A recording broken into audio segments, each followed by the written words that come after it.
Hey guys, this is Rajiv, a musician, artist, and IT professional, and someone who's paved his path to success all by himself.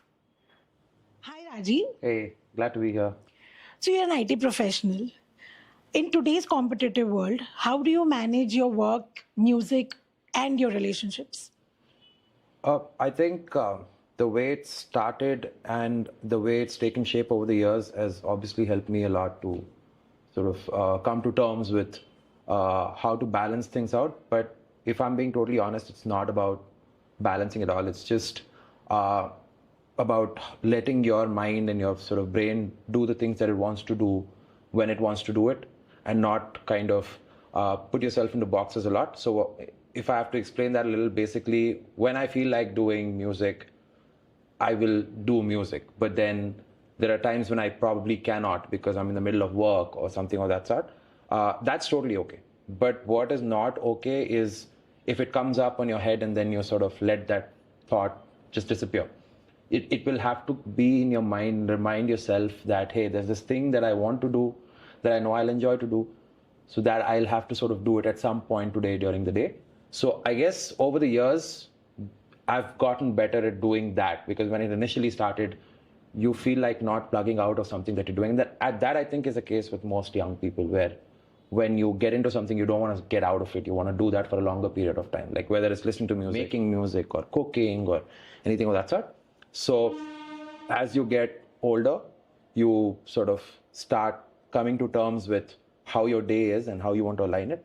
And it doesn't feel stressful right now. What it does is it kind of acts as this kind of cushion in your head, where you're like, you always know you're going to do that little fun thing. And work in general is very structured, but it takes time. If you sort of rush into it, it's going to be very disappointing in the beginning.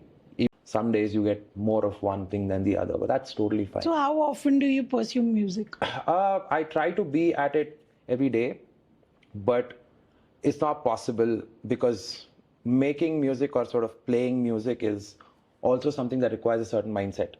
You do feel tired. Sometimes you don't even like looking at the instrument.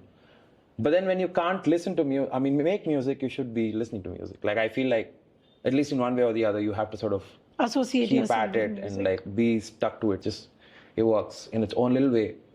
And when it doesn't, you can't get frustrated, because what do you have to lose anyways? A lot of things I just leave it to the world and the universe, because I honestly don't think I have any control over anything. Like, That's a nice way to put it. So you mentioned about success. What, according to you, is success? What, as a kid, what were your dreams? What were your goals? What were your ambitions? success is something you pass by. Like, everyone I think in this world has succeeded multiple times. You haven't recognized it. Like, you haven't paid attention when it was waving at you in your face. Every little thing that your first little cake that you baked, or your first little finger painting that you made, or your first little song that you sang, or anything all of those are tiny little things. I wanted to be multiple things at different times. But I think I've ended up a little bit of all those things, and have had the time to sort of ponder about it. That's more than what I would have asked for, like, as success. So I think that's where we're at right now. And it feels good, to be honest, to have not the pressure of success, but the success itself. So yeah. Very nicely put, that success is not one particular thing. Every day you do a certain few things, you should associate as them, yeah. success. As a people's manager, there obviously are going to be easy days and hectic days. How do you manage? So it's, whether it's easy or whether it's hectic, it's all going to be, first of all, like, there's a little bit of this thing on the corporate environment or the atmosphere, is that there's always structure to all sorts of, there's methods to all sorts of madness. So it's never you're out there on your own, or there's no framework, or you don't know what to do. So there's always a framework. And I think this is what you learn in the system when you grow in the corporate system, is that you have to have a certain framework or a certain sort of template ready for all sorts of situations. So even on hectic days, there's a protocol that needs to be followed, and there's no sort of second thoughts about it. Of course, there are people within the system that find their own ways of doing things. There are people within the system that oftentimes will steer away from the protocol and try to find some new way to do it. But you quickly realize that that's actually a lot more work. It's actually a lot more figuring out. It's a lot more of unknowns. So you come back to the thing that you. So as far as work is concerned, even if it does get hectic, I'm thankfully, like in my case at least, I haven't had to have days where I'm pulling through 14 or 16-hour shifts. A lot of that has to do with how I've picked and chosen my job as well. My priorities are very different when it comes to what I expect from a job. And when I say very different, I don't mean like very different from the entire world. I mean like very different from maybe 20% of the world or 30% of the world, because everybody, some people want to climb the ladder. Some people want to make a lot of money. Some people want to have personal accomplishments at work. None of these are invalid or bad things to do. They're all as important as anything else is. For me, it's more stable source of income. Number one, number two, number three, number four, number five, stable source income. Number six, somewhat explore other aspects of my personality. So what I tell my team to do a lot is to sort of not think that any situation depends solely on them. This might seem like counterintuitive, counterproductive to the idea of being a manager. You're supposed to empower your team and all of that. I look at it slightly differently. For me, it is like, you are not the only person that will be held responsible for this failure. Don't worry about it, because my job and the job of the person above me and the person above me and the person above them is to maintain a system where we never put the stress of failure on one individual. So please don't think that if you get this wrong, or you come a minute late, or you miss a meeting, or you haven't taken down the notes, any of that is going to be the single point of failure. Because if there is a single point of failure, then we've all failed. Like in any situation, there is one single point of failure for anything, everybody's failed. So that's one thing that has helped me sort of handle hectic / easy / whatever kind of days come by with a team of, it ranges. Okay, there was a time there was 70, 80 people in my team in my previous organization. Now it's just 20. So very different. So either size, whatever be the situations, always work to think that you have to prepare in a way to ensure that there's no single point of failure. So what is that one advice you give your teammates when there is like work pressure or deadlines or something like that? Right. So first of all, I always keep repeating to my team, even when there's no such deadline or when we have like regular meetings. And I've always believed myself that the only thing that makes us different from another species is our ability to talk. So that's what it is. That is my only formula. Like, communicate. Like, just keep talking. There was a lot of situations where I just felt like you have to tell your teammates and keep them informed about things. And when you do that, you have to keep in mind to never switch from the topic. You cannot address the person. You have to always address the issue. It's a race. You cannot run at each other. Both of you have to run towards the finish line. So that's how it's supposed to be. And as long as you keep everyone informed and communicated about your situation, and in the remote situation, it's coming up a lot more. People are in their homes. I don't know if you're busy with something at home. I'm not supposed to know. Mm-hmm. Like, it's not like, oh my God, how could you not let me know? Sometimes something just comes up, you run. So you have to keep people informed about your situation. Be a little more vulnerable, I guess. Now more than ever. It doesn't matter if you're 50, it doesn't matter if you're 20, it doesn't matter if you're male, it doesn't matter if you're female. When it comes to issues like this, every one of us can have those issues. And that's what we're figuring out more. Now with this hybrid stuff, you're like, oh, I didn't know you had a dog, or oh, I didn't know you live with your parents, or I didn't know you had to travel so far for work. All of these things are coming up now, because before nobody would talk about these things. So I feel like that's definitely something that has helped. Like, just talk, just to communicate and sort of just inform. So we've spoken a lot about a lot of things. Let's talk about your mental space. Right. You do a lot of things, right? Like your work, your music, and many other things. Are there low days? And if there are low days, how do you cope with them? How do you manage those days? Okay. Um, First of all, I think like if you have expectations, there are definitely going to be days when those expectations aren't met, and you're going to feel a little low. So, what I've always sort of uh, prepared myself to have those expectations in the realm of reality, like where you don't sort of, I know it's easier said, and in this world you tend to sound unambitious, uncompetitive, and all of those bad words, unproductive, and like, so you have to find a way to tell yourself that you don't have to be any of those things. That's what I've done. You don't have to be like, I don't feel like to be a good friend or like to have a good time or to make sure everyone around you is comfortable. You have to be competitive or productive or any of those things. If anything, I found those things to be quite counterintuitive to the idea of being human itself. So feeling low for me is things like not having the energy to do something, where you define your lows as things that you feel are very important. It's not like the world isn't going to collapse because I can't play this little guitar thing. The world isn't going to collapse because I don't feel like working today.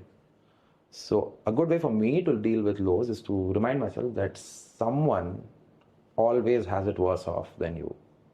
Be very, very grateful about your life because it's all you have and it's all you need. Like honestly, like there's so many uncertainties, so many things that can go wrong.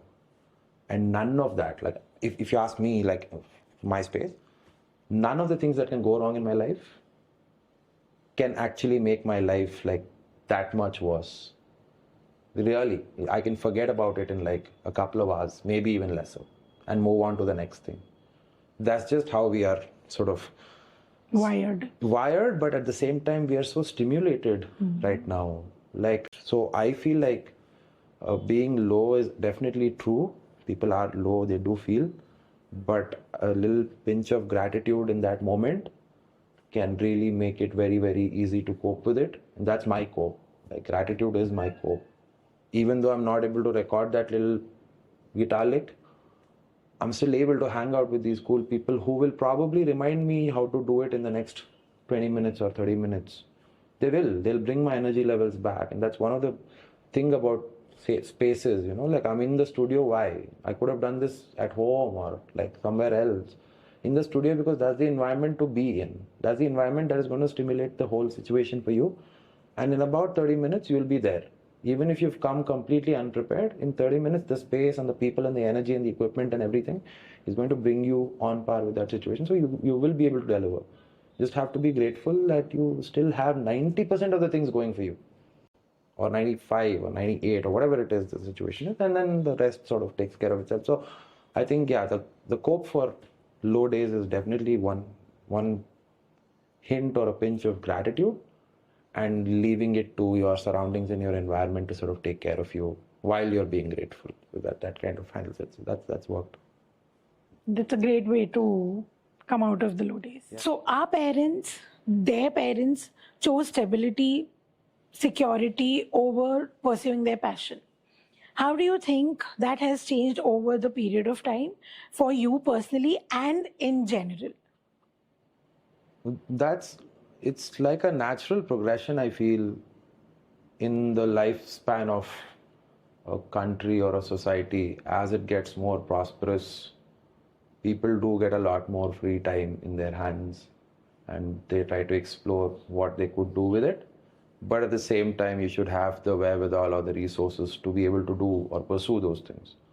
So it's not so much to say that our parents, or I feel, it's not so much to say that our parents or grandparents did not pay attention to their hobbies or talents or whatever. I feel like they did, but they were very pragmatic about it in the sense that they thought all of that was like floof. Like it's not something you do. It's something that movie stars do or sports people do. I feel like it's more, it's a lot more got to do with the fact that we are only now coming to terms with our basics in place. And you will see this happening more in the future. Like, don't be surprised if in the future kids don't even want to go to school. Yeah. Okay, so that's only going to happen because they've seen enough stability, thanks to the same parents and grandparents that we're talking about. Like in some cases, in most cases, because of those same things. I'm not saying they sacrificed anything. I'm not going down that road. I'm just saying that they worked for what they believed was an absolutely short way of bringing food to the table and shelter to the family. They did that. So what you mentioned about how whether things have changed now or not in terms of us giving more time to our talents and stuff, yeah, of course it has. It's changed 180 degrees, maybe even more. And that the whole sort of credit to that is it's a natural progression of things, the way things wind up over years. Today, a kid wants to be a YouTuber at 3. Yeah. So that's the natural progression of things, the way it has happened. So, and it'll keep changing. It'll keep changing. I told you, there will come a time when kids wouldn't want to probably go to school and not very far away. Yeah. So, good or bad, don't know. Because everything has two aspects, two facets, everything. So, can't take a call about whether it's a good thing or a bad thing. But we have noticed more often than less that every time something changes, the world along with also changes. It's kind of like the time machine analogy, like if you go back in time, you're not the only one going back. Going back in time, yeah. So that's how it kind of works here also. Like things are changing, but I feel like that those are natural progression. It'll keep changing. I'll just end this with this. Like Dave Grohl, one of my favorite musicians, was asked once about why do you do music? Why do you play? Plays the Foo Fighters. He said, the only reason I do it is because when I go to Wembley and I play in front of 100,000 people, 100,000 people sing my songs back to me, but for 100,000 different reasons. I wrote this for my wife maybe, and they are singing it for their father, someone singing it for their dog, someone singing it for their job, someone singing it for the... So it's all worth it at the end of the day. So thank you, Rajiv, for being here, for speaking from your heart and sharing valuable insights. It's great how we spoke about gratitude and achieving, smaller wins and acknowledging them, celebrating them, about older generation, younger generation, how the times are going to only evolve, and everything in between, all of that. And mainly how not being stuck on one particular thing and just going with the flow, and balancing work, family, and your passion for music. So it was great having you, and thank you once again. thank you. Pleasure. Thank you so much. Well Tell by KTW is streaming on YouTube, Spotify, and other platforms.